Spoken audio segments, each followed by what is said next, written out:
Again, you're allowed to celebrate when you win, and you humble yourself, kind of thing, when you lose. It's the manner as well, Rob. You know, you're playing at home, Manchester United, and the opponent has had close to 70% or even more possession at Old Trafford. You know, that's unheard of, basically. Unheard of. Believe it or not, there was a game of football. and as you referred to, 14 wins in a row, 11 points clear. That's it then, is it? Title done and dusted.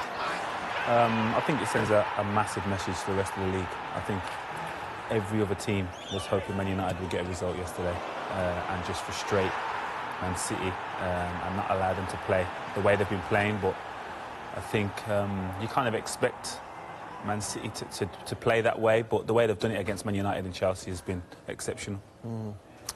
What would it take to stop City then between now and May? Well, they've won at Stamford Bridge. They caned us at Stamford Bridge, and I was there that day.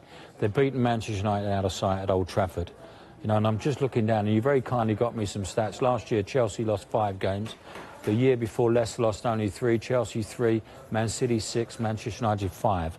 You can't see them losing a match at the moment in the way. Do you think they will be? We've got a 4-game swing at the moment, Rob. We've got a 4-game swing. City losing 4, and the rest have to win the whole shooting match.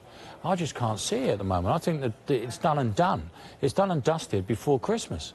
You know, if you think of their next 6 or 7 games as well in the league, they're all winnable. Yeah. Every one of them. They'll go away to Swansea on Wednesday. You know, you'd expect them to win at Swansea. Yeah, I think the longer it goes on and the more teams have to win.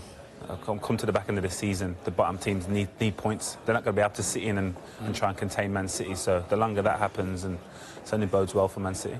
Pep's not even counselling talk of going unbeaten an entire season, but that doesn't stop us.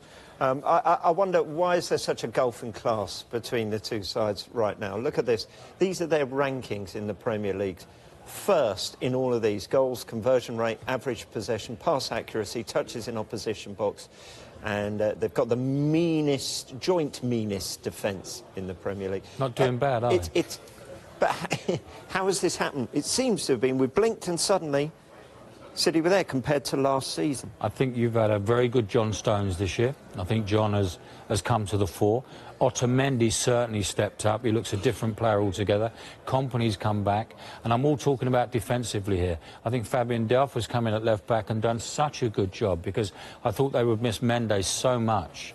You know, Mendes coming in from Monaco and doing his cruciate ligament, unfortunately. And then you've got Kyle Walker down the right-hand side as well. So defensively, he's shored up. And don't forget Ederson in goal. You know, that double save yesterday was the equivalent of De Gea's the other week. It was just fantastic, especially given the time that he made that save as well. What about the performance, though, of this man, David Silva? He scored City's opener following his winner at West Ham last week.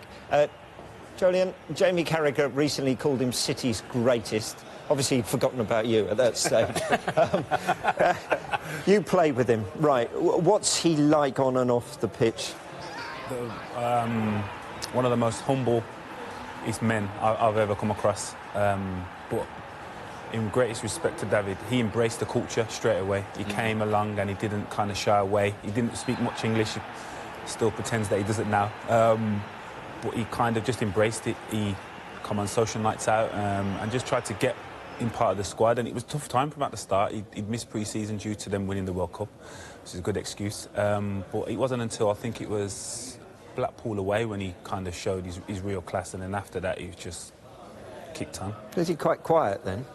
Yeah, he is. As I said, he's very humble. And he doesn't like the limelight. Again, you won't see him kind of doing any interviews and kind of enhance his reputation.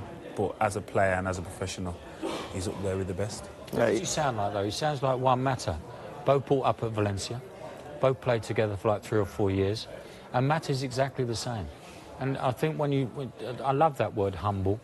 And you have to embrace a culture when you go to a foreign country. If you don't get into that culture straight away, then you'll struggle with the players. And the most important thing when you come abroad is to get in with the players. They're your mates. They're going to be watching your back. You embraced the Scottish culture, didn't you? Most certainly. Yeah. Let's talk about Manchester. Let's talk about Manchester United. They recorded a 35% possession figure. It's their lowest at Old Trafford in the Premier League since 2003, since a